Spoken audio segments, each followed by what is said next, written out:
Sud Radio, les vraies voix qui font rouler la France. Face à la presse, avec Mobility TV. Bienvenue dans les vraies voix qui font rouler la France avec Mobility TV. Effectivement, face à la presse, devenir le leader du financement automobile et de la mobilité en France à horizon 2026, c'est l'objectif que s'est fixé Crédit Agricole Consumer Finance à compter du 1er janvier 2024.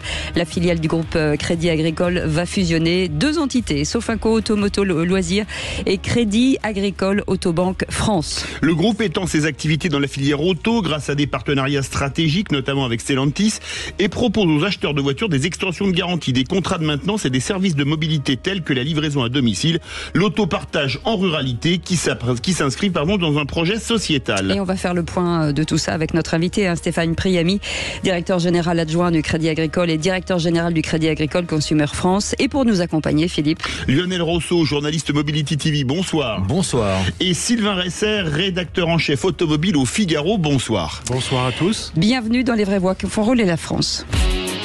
Les vraies voix Sud Radio. Et donc devenir leader du financement des véhicules, de la location, la mobilité du marché français, c'est l'ambition de Crédit Agricole Consumer France.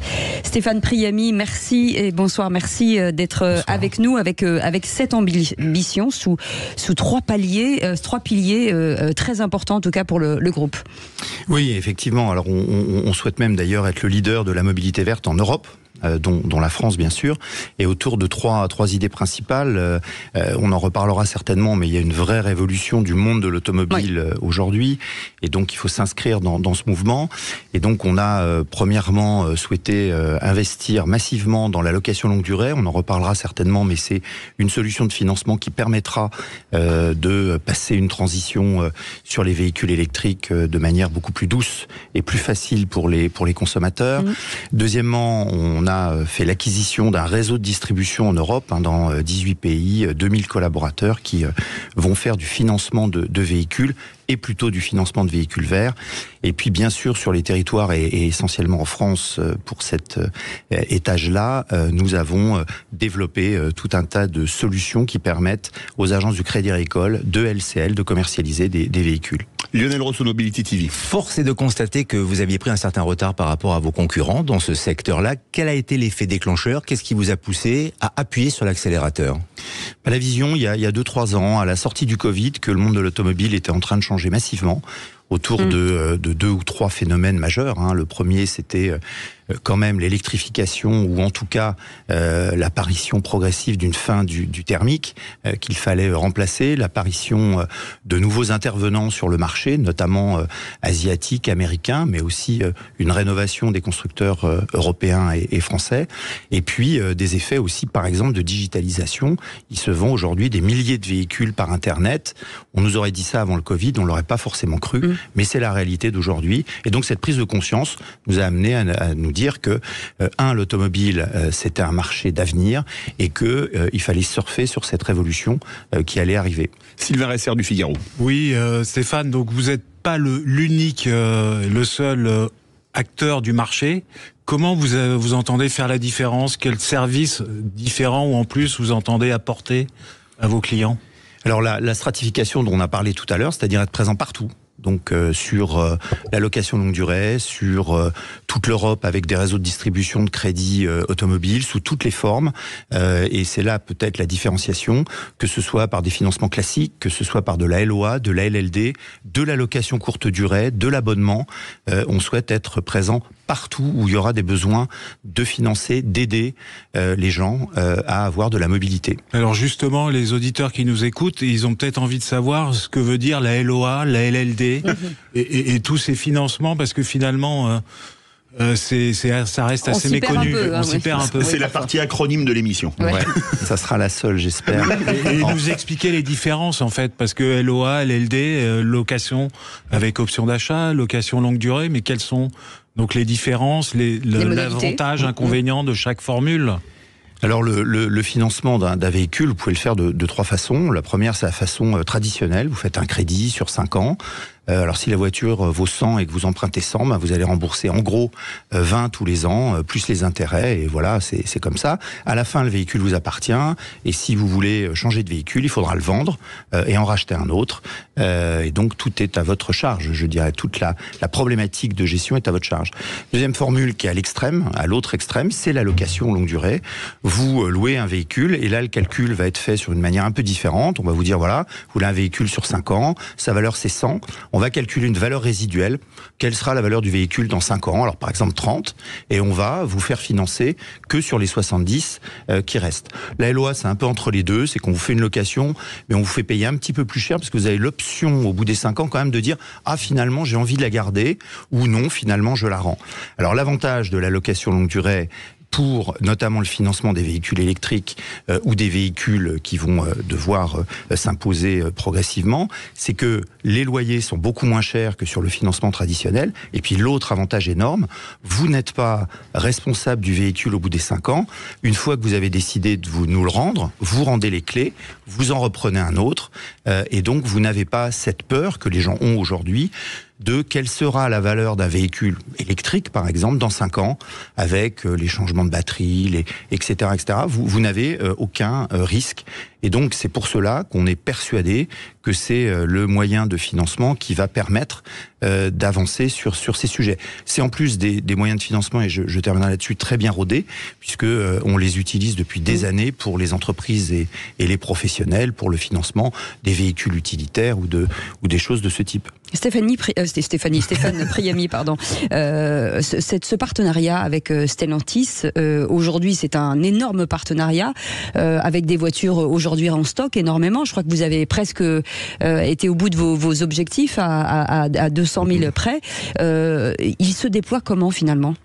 Alors c'est un partenariat qui se déploie à partir d'un existant, puisqu'il y avait d'un côté la structure Peugeot, Citroën, qui avait une entité de location longue durée qui s'appelait Free to Move, et puis de l'autre côté on avait chez Fiat, et nous étions au Crédit Agricole partenaire de Fiat Chrysler, il y avait une entité qui s'appelait Leasys Rent qui faisait aussi de la location. Et donc on a fusionné les deux, ce qui déjà donne un pouvoir fort, et puis surtout un historique avec des outils, des hommes, des femmes qui peuvent faire le travail et commercialiser.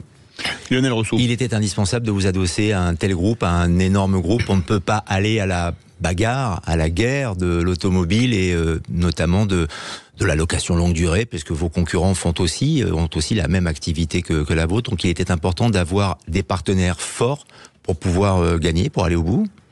L'avantage d'avoir le partenariat avec Stellantis, il est déjà que nous avions un existant, donc on fusionnait deux choses qui existaient, c'est quand même plus pratique que de partir d'une feuille blanche. Et puis deuxièmement, être adossé à un constructeur, ce qui n'est pas le cas de nos autres concurrents, ça vous assure de l'alimentation en amont en véhicule, et ça vous assure aussi de la sortie des véhicules lorsqu'il faut les revendre, quand les clients vous les rendent. Donc c'est plutôt, je pense, un avantage stratégique très fort. En août dernier, Crédit Agricole Consumer Finance ou Finance, je ne sais pas comment on doit dire, comme il y a un mot anglais, un mot franco-anglais, a annoncé avec Stellantis l'acquisition des activités d'ALD en Irlande, Norvège, Portugal, LeasePlan, gros loueur, en République tchèque, Finlande, Luxembourg. Ça représente plus de 100 000 véhicules et un total d'encours de 1,7 milliard d'euros. Est-ce que c'est un tournant stratégique? Parce que là, il n'y a pas que les loueurs des groupes Fiat et PSA avant leur fusion à Stellantis. Là, c'est quand même des groupes externes. Oui, peut-être il faut rappeler que ALD a souhaité racheter LeasePlan. ALD, c'est la société de location longue durée de LLD de Société Générale. Ils ont souhaité acheter LeasePlan. Et comme c'est souvent le cas, la Commission européenne et la Commission de la concurrence a dit OK, vous pouvez faire votre opération, mais on estime que pour que la concurrence soit respectée, il faut que vous vendiez 6 de vos pays, 6 de vos entités dans des pays différents. Donc on a été, je pense, plusieurs intéressés par cette opération. Et pourquoi c'est stratégique pour nous? Parce que ça nous renforce dans des pays où nous n'étions pas.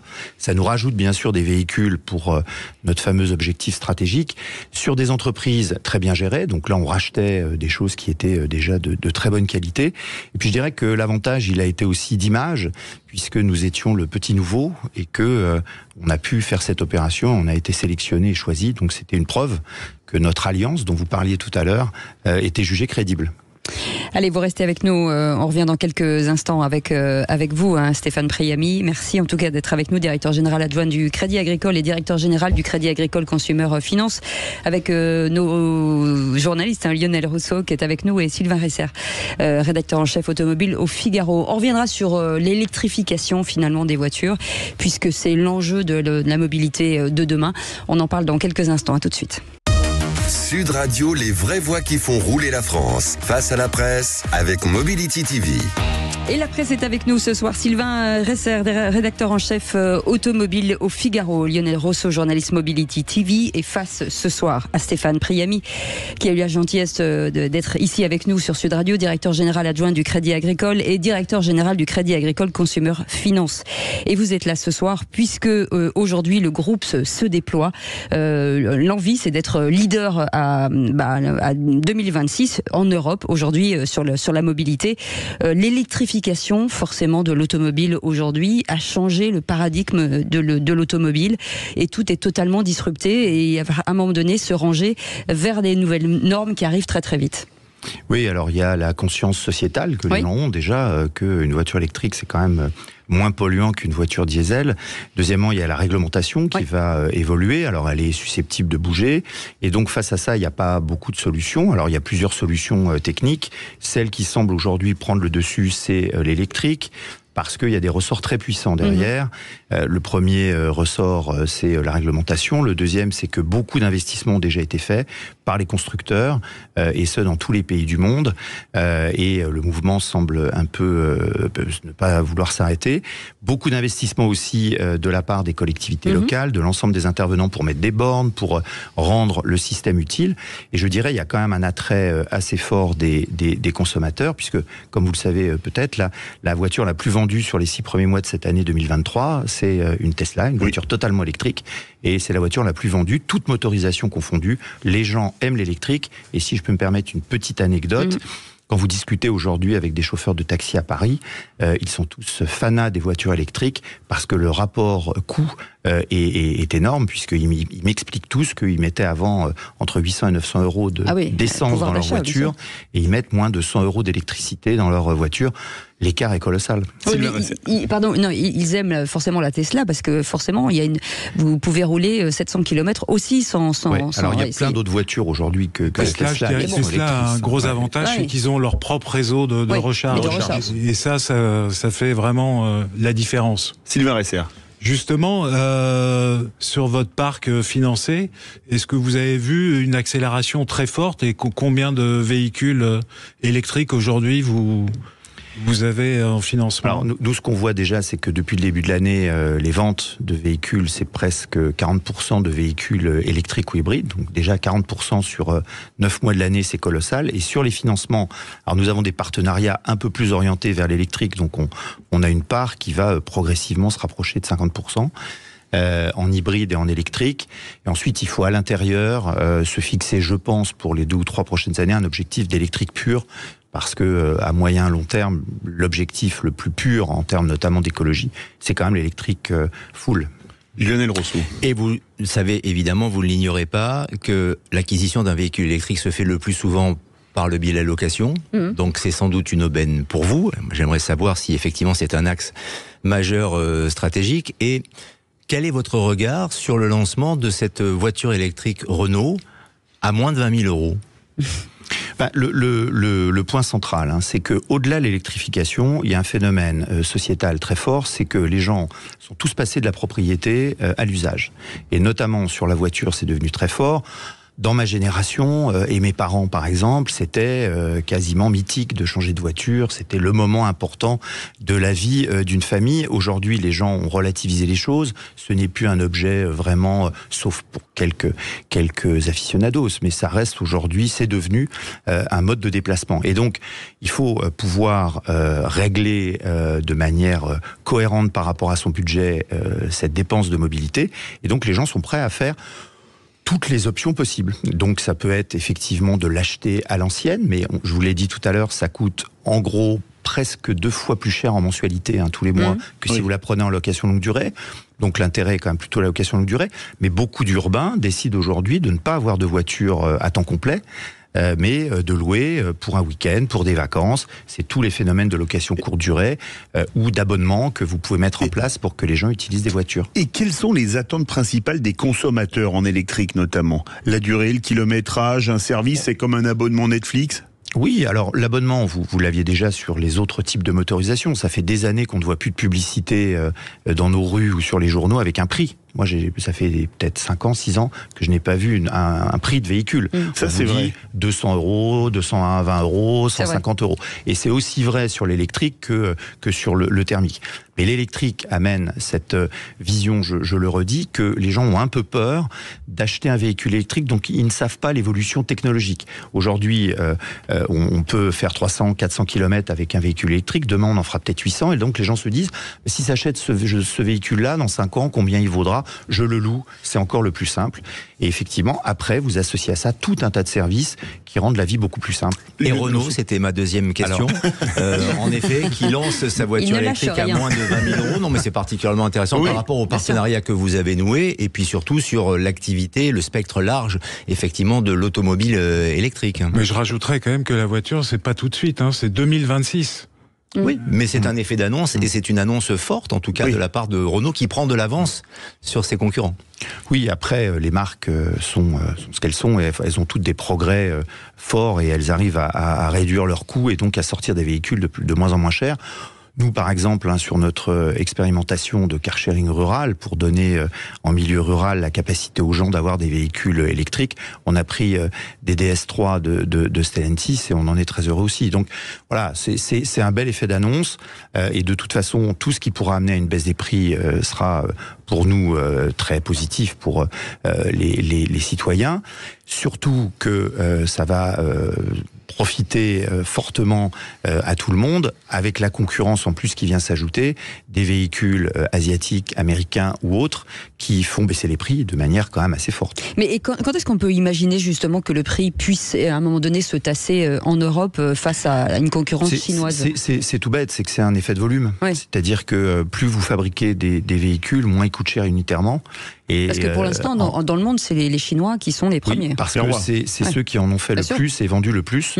Donc ils ont déjà, je dirais, amorti un peu les frais fixes. Et donc ils ont un marché protégé. Oui, peut-être et même certainement, mais d'autres pays ont aussi des marchés protégés. Mais ce qui est vraiment important, c'est la capacité à produire beaucoup. C'est pour ça que les grandes marques européennes vont petit à petit rattraper, je dirais, leur retard, et l'impact prix sera très fort. Sylvain Resser. Moi, je suis pas tout à fait d'accord. Je pense qu'au contraire, et en discutant beaucoup avec les constructeurs, il n'est pas du tout certain que les prix baissent, en tout cas dans des proportions importantes. Il y a quand même des tensions géopolitiques qui font que le prix des métaux rares qui servent à la production des moteurs et des batteries, les prix ont tendance à monter. Et puis, il n'est pas du tout certain aussi que le prix de l'électricité reste au niveau où il est aujourd'hui. Donc, il n'est pas du tout sûr que le prix des voitures électriques baisse dans des proportions importantes dans les années à venir. Eh ben, vous restez avec nous, on fait une petite pause. Malheureusement, vous savez, il y a de la publicité sur Sud Radio. On est obligé, c'est pour payer le salaire de Philippe David, sinon je l'aurais pas fait. On revient dans un instant et on est ensemble jusqu'à 20h. Merci en tout cas de votre fidélité. À tout de suite. Sud Radio, les vraies voix qui font rouler la France. Face à la presse, avec Mobility TV. Les vraies voix qui font rouler la France face à la presse avec Mobility TV. Notre invité ce soir, Stéphane Priamy, directeur général adjoint du Crédit Agricole et DG de Crédit Agricole Consumer Finance ou Finance. Lionel Rousseau, journaliste à Mobility TV, et Sylvain Resser, rédacteur en chef automobile au Figaro. Vous avez une question, Lionel Rousseau? Absolument, qui me brûle les lèvres par rapport à la thématique qui était la nôtre tout à l'heure sur l'électrique notamment. Stéphane Priamy, pensez-vous que le véhicule électrique, ou l'électrification en tout cas, c'est vraiment la panacée de la mobilité? N'y a-t-il pas d'autres alternatives telles que des carburants ou encore l'hydrogène dont on parle beaucoup et qui est en train de monter véritablement dans cet univers de la mobilité? Alors vous avez raison, il y a plein d'alternatives technologiques et l'hydrogène en est une, et je pense notamment que ce sera une alternative très puissante pour tout ce qui est lourd, tout ce qui est camion, tout ce qui est, on voit des projets pour des avions, des bateaux, etc., etc. Il y a des filières sur l'hydrogène qui se mettent en place notamment de production, de transport d'hydrogène. Donc l'hydrogène, ça a certainement une très bonne technologie, notamment pour conserver l'électricité. C'est un bon moyen de stockage. Et vous êtes prêt à investir et à vous impliquer dans la filière hydrogène également, comme vous le faites dans l'électricité ? C'est le cas de notamment notre banque d'affaires, Crédit Agricole CIB, qui investit beaucoup dans les filières d'hydrogène dans le monde. Sur la partie hydrogène, on est nous très présents alors sur une autre de mes filiales qui est leasing et factoring, qui s'adresse aux professionnels et aux entreprises, parce que dans les ZFE, c'est aussi eux qui vont être concernés. Le boulanger qui a des camionnettes, les zones à faible émission, pour ceux qui les zones à faible émission où on sera obligé d'avoir des véhicules non polluants. On parle souvent des particuliers, mais c'est beaucoup les professionnels qui seront concernés. Et en fonction des poids et de certaines contraintes, l'hydrogène peut être une bonne solution. Il peut y avoir d'autres solutions énergétiques. Il n'empêche qu'à aujourd'hui, il y a de tels investissements et la puissance des investissements mis par tout le monde sur l'électrique est telle que il me semble que le retour arrière sera difficile et qu'on est quand même engagé sur une électrification qui sera un mouvement un peu inéluctable. Après, on peut toujours se tromper, mais il y aura plusieurs modes de remplacement du thermique, peut-être même qu'il restera un peu de thermique marginalement, mais c'est l'électrique qui va quand même prendre le dessus, surtout pour vous, pour moi, en tant que particulier. Je rebondis sur ce qu'il dit, Philippe, sur ce que dit Lionel Rousseau, sur le bioéthanol, par exemple, sur les boîtiers bioéthanol. Est-ce que c'est quelque chose que vous pourriez financer pour cette transition vers l'électrique ? Alors nous, déjà, on financera tout véhicule qui se présente, et y compris aujourd'hui, on souhaite financer au maximum et aider au maximum à ce que les clients puissent acquérir des véhicules les moins polluants possibles. Après, si à la fin ils veulent quand même un véhicule autre, on va le financer. On est là-dessus, nous, très clairs, et on sera présent sur tous les marchés, sur tous les métiers. Sylvain Resser. Justement, est-ce que vous ne pensez pas que sur cette transition vers l'électrique, on manque un peu de pédagogie, on n'explique pas assez finalement aux consommateurs ce qu'est la voiture électrique pour lever les freins, parce que des freins, il y en a encore, et ils sont encore nombreux. Si on veut que de plus en plus de gens aillent vers l'électrique, est-ce que vous ne pensez pas qu'on doit faire plus de pédagogie ? Vous avez complètement raison. On voit que nous, on était très présents au Salon de l'Auto à Paris, on était aussi au Salon de l'Auto à Munich. Dès que les gens touchent l'objet véhicule électrique, ils en ont envie, ça se voit. Et moi, je voyais l'année dernière au Salon de l'Auto rentrer des gens qui étaient, à mon avis, très dubitatifs sur les véhicules électriques et qui passaient un quart d'heure à faire le tour, à rentrer, à toucher, parce que c'est aussi intéressant. Il n'y a pas que la motorisation dans un véhicule électrique, c'est une autre logique, c'est une autre approche. Donc ça intéresse beaucoup les gens, il faut le montrer, il faut le prouver. Et je rajouterai un autre élément, il faut avoir, en matière notamment de réglementation et de fiscalité des motorisations, avoir peut-être des choses un peu plus pérennes, parce qu'aujourd'hui les gens sont un peu perdus, les choses bougent beaucoup. Donc il y a beaucoup de pédagogie et aussi certainement capacité à inscrire ça dans la durée. Stéphane Priamy, on en a parlé, mais c'était pendant la pub, alors je reviens dessus. Est-ce qu'avec l'arrivée massive des produits chinois, même maintenant vietnamiens, VinFast, qui vont et qui est quand même vraiment pas cher, est-ce qu'on risque pas d'aller vers un Waterloo industriel en Europe pour l'automobile? Alors c'est ce qu'on entendait déjà il y a 25-30 ans avec les véhicules japonais, et on est toujours, je pense, là. Ils ont une avance forte parce que sur le prix des véhicules électriques, on en parlait tout à l'heure, le seuil, la masse critique est importante, donc plus vous avez déjà construit de véhicules, moins le véhicule supplémentaire est cher, et ils ont des politiques très fortes, notamment en Chine, pour l'électrification des véhicules, donc forcément leurs véhicules sont un peu moins chers et donc peuvent rentrer sur le marché européen. Je trouve que les marques européennes réagissent bien et il va y avoir de toute façon des réglementations qui vont être mises en place, et je pense qu'à horizon 2-3 ans, on aura certainement encore beaucoup de véhicules chinois et ou américains, mais qui seront fabriqués en Europe. On l'a vu avec Tesla qui a mis en place son usine à Berlin. Quand on achète une Tesla aujourd'hui, elle est fabriquée en Europe, et ça sera le cas certainement partout sur les marques qui voudront s'imposer de manière durable. Il faudra créer de l'emploi, ce qui est normal dans les pays concernés en Europe. Et demain, vous pourriez donc proposer à vos clients des véhicules chinois ? On le fait déjà, on est là encore, nous, totalement, je dirais, agnostiques. On a fait, en matière de leasing à moins de 100 €, on a lancé en septembre, une action avec la marque MG, qui est une marque chinoise, à 99 € des véhicules électriques, et ça marche très bien. Après, le client choisit, il faut bien sûr être dans le cadre de la loi, et bien sûr pousser au maximum pour qu'à un moment ou à un autre, on puisse avoir des usines qui tournent en Europe. Et puis ça n'empêche pas de travailler avec Stellantis, ça n'empêche pas d'être très présent. Pardonnez-moi, je ne veux pas monopoliser la parole, mais n'y aura-t-il pas un déséquilibre à un moment donné entre le marché chinois, entre l'offre chinoise et l'offre européenne? En effet, le fossé, le retard qui existe déjà, peut-il être comblé dans les prochaines années? Et ma question précédente, justement, était de vous demander si votre stratégie, c'était aussi de travailler plus avant encore avec les constructeurs chinois. Alors plus avant, on est déjà présent en Chine, puisqu'on a une société commune avec le 3e ou 4e constructeur chinois, GAC. C'est la marque de Canton, et on a une société commune pour faire des crédits automobiles en Chine, ce qui nous permet d'avoir un poste avancé, de voir un peu ce qui se passe. Honnêtement, les choses se régulent toujours à un moment ou à un autre. L'irruption des véhicules japonais, pendant 1 an ou 2, 3 ans, ça a été un peu la révolution. Vous vous rappelez, c'était 3 ans de garantie, 5 ans de garantie, des choses qui n'existaient pas ailleurs, plein d'autres avantages. Et puis finalement, le marché s'est lissé. Et puis il y a une très bonne réactivité des marques européennes qui sont quand même toujours très, très, très fortes. Donc je ne pense pas qu'il y ait à moyen terme un grand déséquilibre. Est-ce que le bonus écologique aujourd'hui, alors forcément plus made in France et européen, et pas sur les Chinois, si on a envie quelque part forcément de verdir l'automobile en France, il faudrait l'étendre même aux voitures chinoises?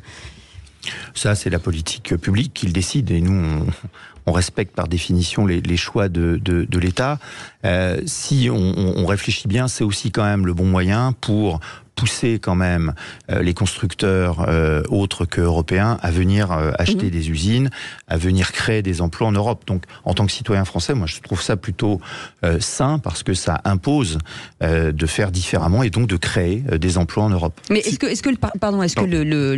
l'aide est suffisante aujourd'hui quand on voit le prix, puisque ce sont des prix un peu élevés aujourd'hui de l'électrique? Est-ce que c'est suffisant en tout cas pour donner et passer le pas?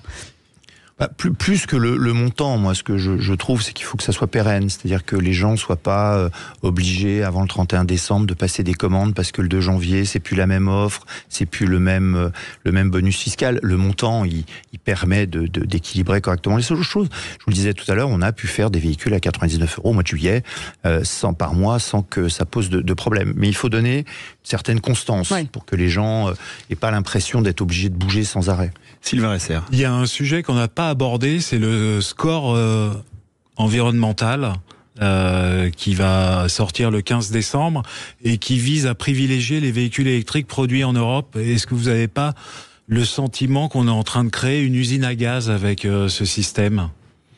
Là encore, on peut toujours discuter des modalités. La finalité, c'est de pousser les constructeurs étrangers qui veulent vendre des véhicules en Europe, comme l'ont fait les Japonais il y a 25 ans, 30 ans, à venir créer des usines de production en Europe. Et ça, c'est un mouvement important, je pense quand même. Quand on est citoyen et quand on est surtout le Crédit Agricole, on s'intéresse aussi à notre écosystème et à l'ensemble du mouvement. Donc il faut, moi je pense que c'est, après, peut-être critiquable sur la forme, mais sur les modalités, chacun peut critiquer, mais en tout cas sur le fond, plus on poussera à ce qu'il y ait de la commercialisation de véhicules électriques, mais plutôt fabriqués en Europe qu'ailleurs, moi ça m'ira très bien. Eh bien, on fait une petite pause, on revient dans quelques instants sur cette révolution du Crédit Agricole Consumer Finance, avec énormément de services à proposer aux clients, aux automobilistes. On en parle dans quelques instants, à tout de suite. Sud Radio, les vraies voix qui font rouler la France. Face à la presse, avec Mobility TV.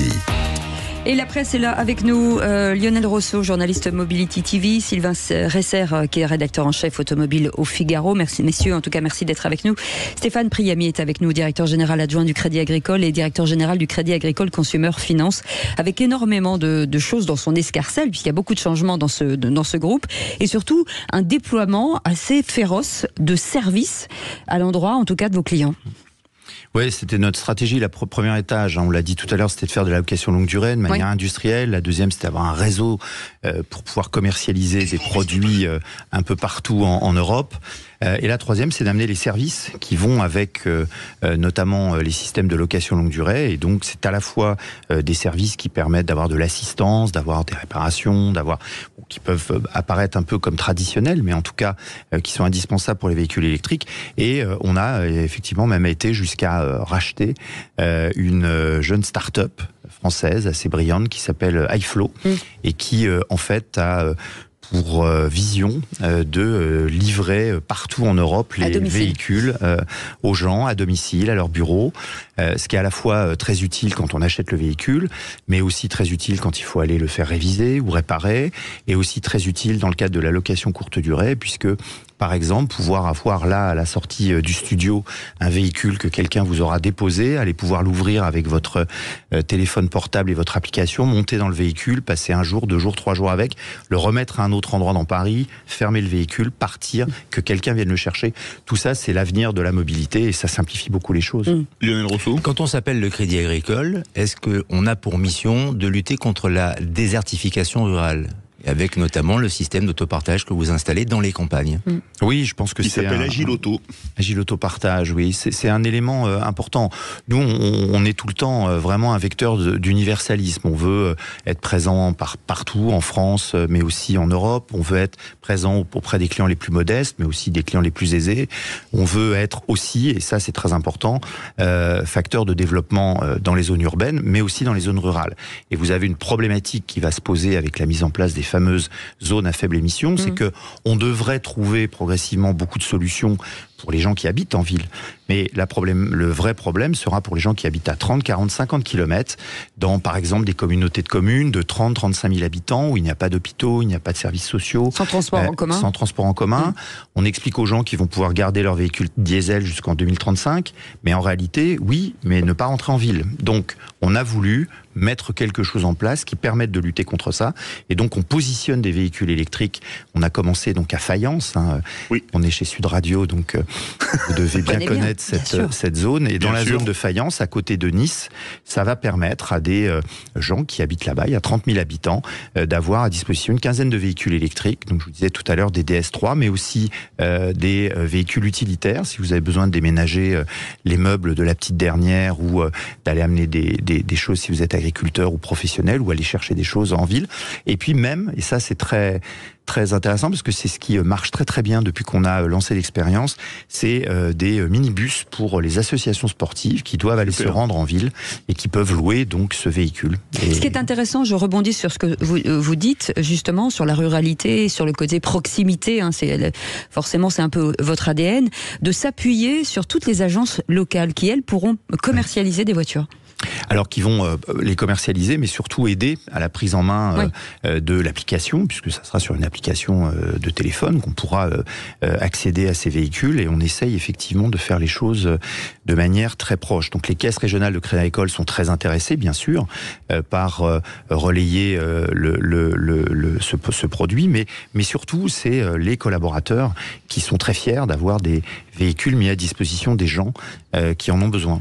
Lionel Rousseau, vous voulez ajouter un mot et ensuite oui, sur l'autopartage en ruralité, moi c'est un sujet qui m'intéresse vraiment parce que quand on constate qu'en campagne justement il n'y a plus d'écoles, il n'y a plus de médecins, il y a de moins en moins d'hôpitaux, il y a de moins en moins de services, est-ce que pour vous, parce qu'il faut peut-être au bout d'un petit moment, je peux comprendre que ce soit un sacerdoce peut-être, mais gagner de l'argent, est-ce que c'est rentable ? Est-ce que c'est une stratégie viable véritablement ? Clairement, Agile Autopartage n'est pas une solution profitable, mais comme nous l'avons dit tout à l'heure, nous avons les moyens du développement. Alors c'est éthique, et puis c'est une action qui nous paraît importante, donc où on équilibre juste cette activité. On se développe aussi un peu dans l'autopartage urbain, en ville, notamment sur Lyon. Mais l'autopartage urbain est un modèle qui aura une rentabilité, mais qui a aussi beaucoup de gens qui se mettent dessus, du coup, beaucoup de concurrence. Nous, on préfère être là où il y a un vrai besoin et où il n'y aura pas grand monde pour y aller.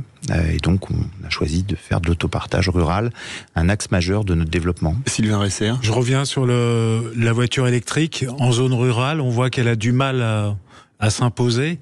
Est-ce que c'est aussi le fait d'un manque d'infrastructures dans zone rurale? Est-ce que c'est pas aussi l'un des rôles du Crédit Agricole d'encourager et de contribuer à la création de ces infrastructures de recharge pour voitures électriques? Alors là, en l'occurrence, par exemple sur Fayence, on a avec les collectivités locales et avec EDF implanté 15 bornes à double connexion. Donc une pour le véhicule qu'on va mettre à disposition et l'autre sera mis à disposition de la commune ou de gens qui en auraient besoin pour charger leur propre véhicule.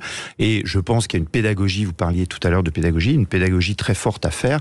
Là encore, nous sommes certains que plus les gens utiliseront des véhicules électriques, plus ils auront envie, le jour où ils auront à changer leur propre véhicule, de passer à l'électrique. Vous avez lancé à Lyon I plus cher, Drivala ou Drivala, je sais pas comment on dit. Drivalia, oui, c'est ça, parce que ça vient d'Italie. Vous étiez à Turin, on en parlait tout à l'heure à cause de Fiat, et à Milan.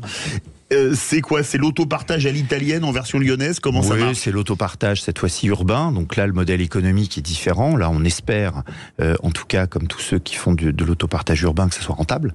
Les modèles sont pas encore, pour l'instant, totalement performants.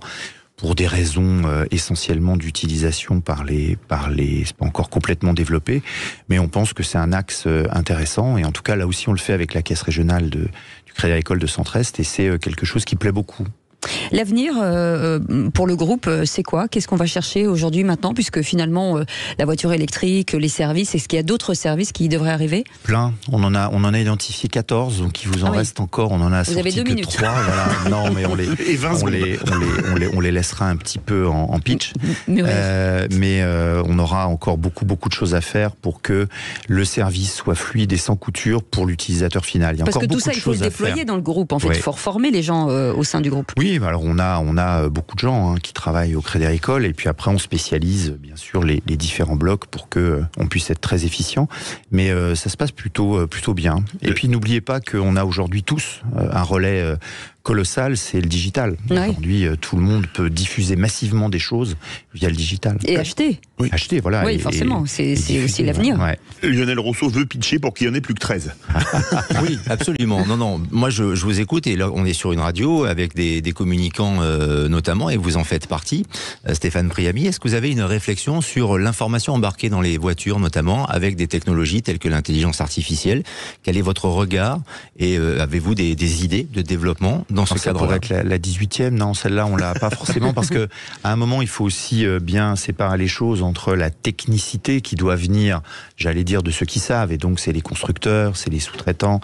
On n'a pas vocation non plus demain, en tout cas pas demain, dans les quelques années à venir, à vendre des voitures qu'on aura fabriquées, ou à aller jusqu'à ce qui se met à l'intérieur des véhicules. Alors on a quelques éléments déjà, par exemple avec notre partenariat avec Michelin, on a fait un partenariat Wattea pour justement les véhicules utilitaires. Il y a pas mal de choses embarquées qui sont de la technologie Michelin, pour suivre, le piloter et gérer les véhicules électriques qui sont loués aux clients. Mais on n'ira pas, je pense, beaucoup plus loin. Il faut aussi savoir s'arrêter à un moment, là où on a un seuil de compétences. C'est intéressant ce que vous dites, s'arrêter à un moment, parce qu'il est temps, malheureusement. C'est la fin de l'émission. Merci beaucoup. Même si on a envie que ça continue.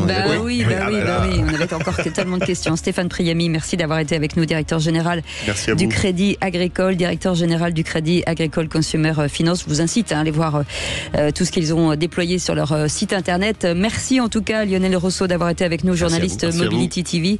Sylvain Resser, rédacteur en chef automobile au Figaro. Merci Philippe David. Merci. On se retrouve demain à 17h pour les vraies voix. Passez une très belle soirée. Merci. Et salut, à demain. À demain, tout de suite, Sud Radio à votre service. Et ensuite, les essentiels de Sud Radio. À demain, 17h avec les vraies voix.